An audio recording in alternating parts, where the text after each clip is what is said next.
Part of government's Vision 2030 to create a national ICT culture came one step closer to realization on Wednesday with the launch of Fastforward II.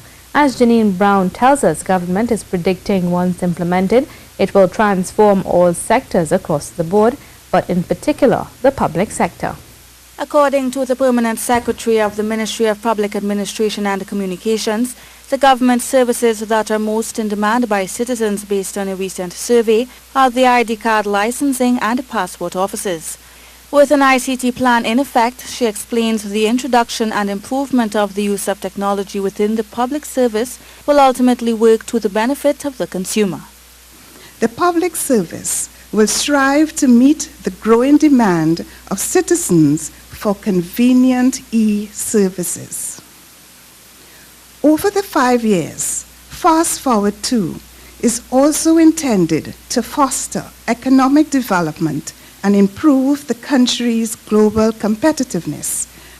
Warning that this country needs to be better prepared for the changes in the data industry than it was for the changes in the oil industry, Minister Maxi Cuffy says that the rapidly growing information age brings with it new challenges for developing countries like Trinidad and Tobago.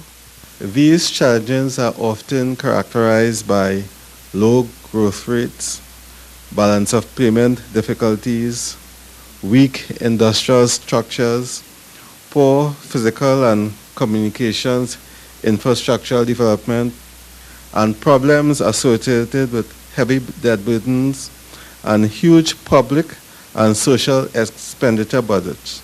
Cleveland Thomas, who represents the International Telecommunication Union for Caribbean countries, says it is also important to look at what effect not having a plan would have on the socio-economic environment.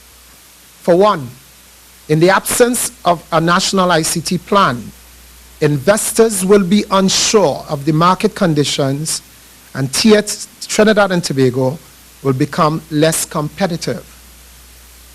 Innovation, policy, legislation and regulation will be void, creating a greater level of uncertainty. Following Wednesday's launch, the ministry will embark on a series of public consultations which will target all ministries of government, the THA, Business Association and Chambers, and the 3 major tertiary level institutions, UE, UTT and COSTAT. Janine Browne, C News.